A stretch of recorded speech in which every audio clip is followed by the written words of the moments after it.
The standard formula for right mindfulness involves two activities. One is keeping focused on something, a body in and of itself, feelings, mind states, mental qualities in and of themselves, and then putting aside greed and distress with reference to the world.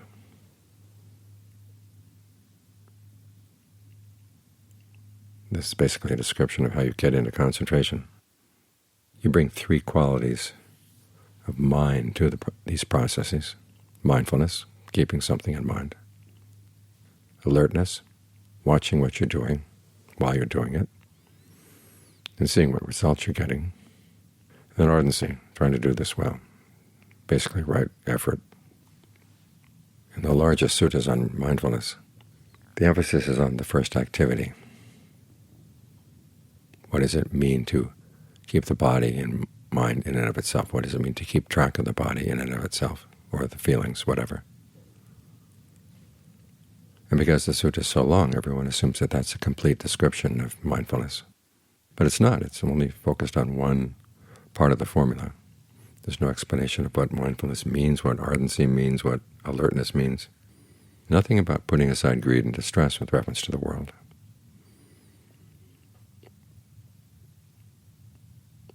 So this is why we get the statements that mindfulness is open and accepting of whatever comes up. Whereas in the Buddha's descriptions, it's not that way at all. Mindfulness has its boundaries. Think of the image of the quail. When it stays in its ancestral territory on your plowed field, it's safe. But when it goes outside of that territory, the hawk can catch it. And the area outside its territory stands for pleasures of the senses. You get involved in sensuality, you're putting yourself in danger. You've wandered away from your foundation of mindfulness. And sensuality is basically what greed and distress is all about. We're greedy for things in the world because of our sensuality. When we don't get what we want in terms of our sensuality, we get distressed. Back and forth like that, all because of sensuality. So it's good to think about what it means to put aside greed and distress, to put aside sensuality with reference to the world. First off, understand sensuality. It's not so much the pleasures of the senses, it's your fascination with thinking about them. Planning them, craving them. Then when you get them, either being satisfied with them and delighting in them, or not being satisfied and getting upset. And then when they're gone, you can either be thinking about how good they were when they were there, or how much you miss them. Of course, that makes you want to find them again. That's where we're really attached. And if you want to look for craving, where craving is focused, you look there in our fascination with imagining different forms of sensuality and playing with the various forms that we could imagine.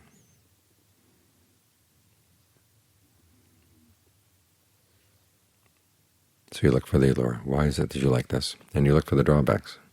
The Buddha has lots and lots of ways of looking at the drawbacks.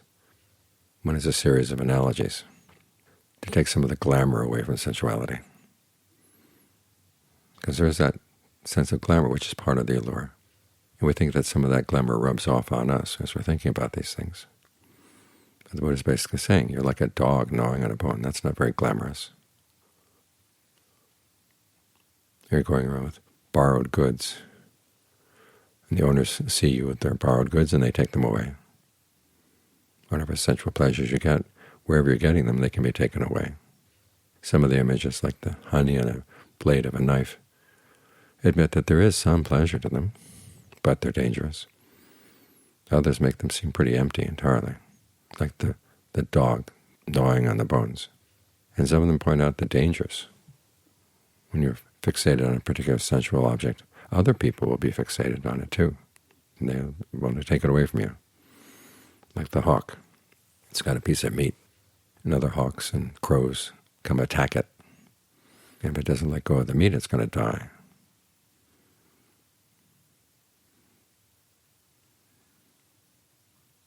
So it's good to try to figure out where exactly is the allure. And sometimes it's in the object. That's when there's lust. You really lust after somebody's body. This is why we have the contemplation of the 32 parts. Ask yourself, okay, which parts do you lust for? Can you have those parts without the other parts? What would that be like? If you lust for the skin, we'll take the skin off. Would you want it then? No. So even though we focus very selectively on parts of the body and try to ignore the others, we realize that even the parts that we focus on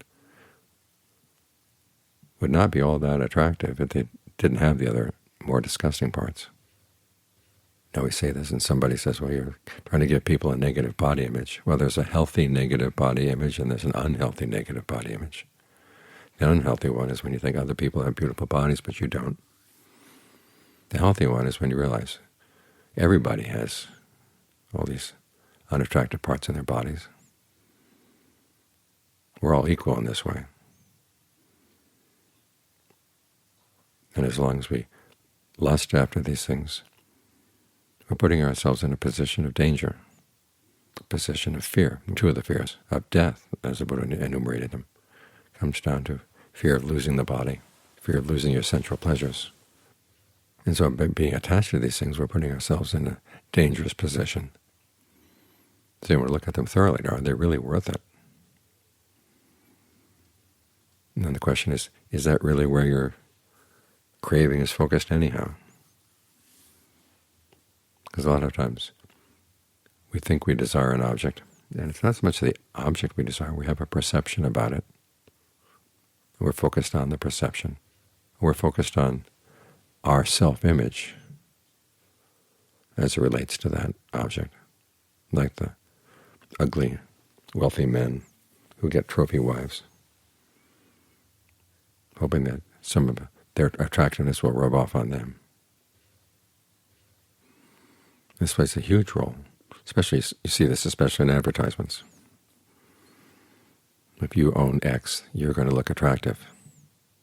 If you own X, other people are going to be jealous of you. That kind of thing. We see this in the Pali Canon. There's that famous story of the nun going through the forest, and she's accosted by a young man who's attracted to her. He tries to get her to disrobe.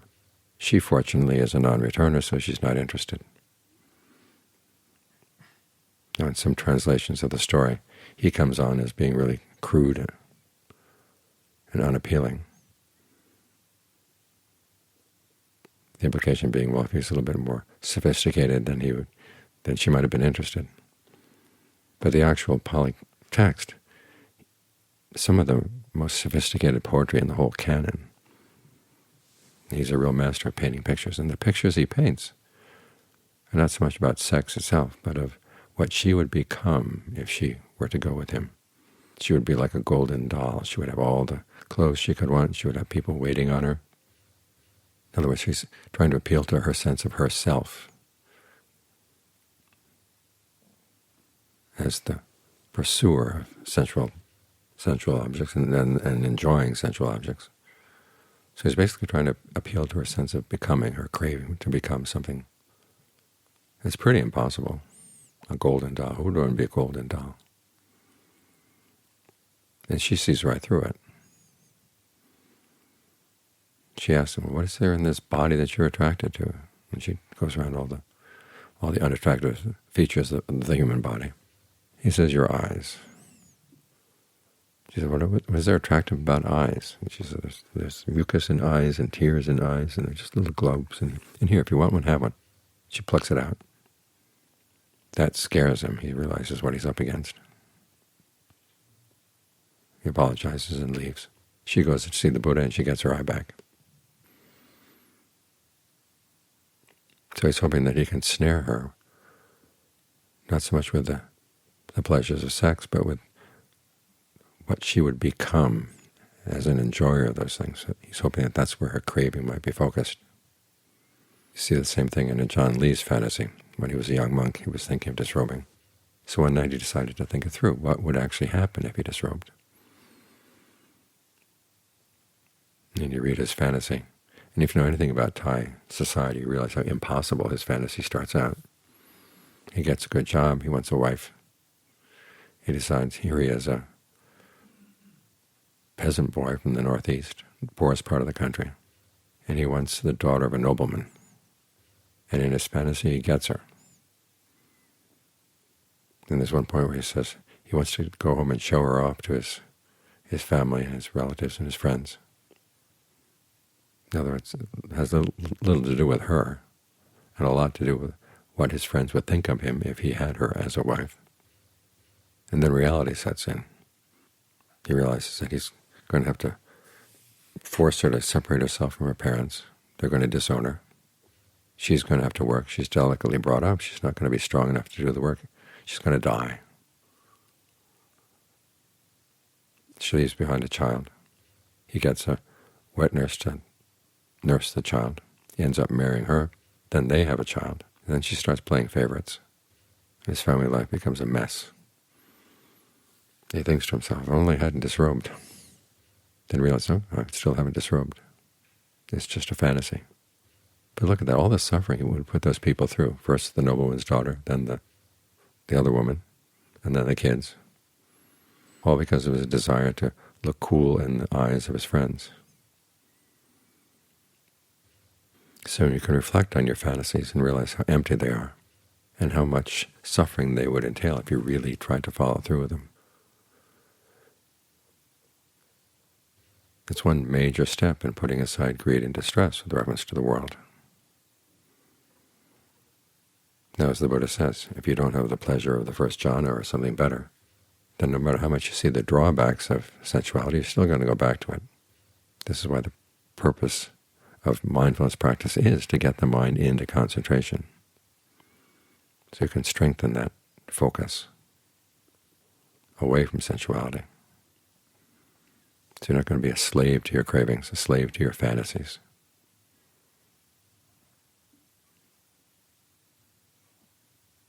And in this way, limiting the mind actually frees it. Instead of thinking about what you're missing as you're sitting here, you can think about what you're freed from.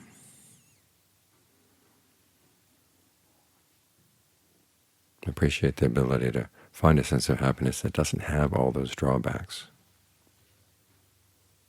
Because we live in this world of sensuality. Look around us. War. People wanting war. People lying because they want war. That's the kind of world you have to live in if you're going to be pursuing your sensual passions, sensual fantasies. Is it really where you want to be? Isn't there something better?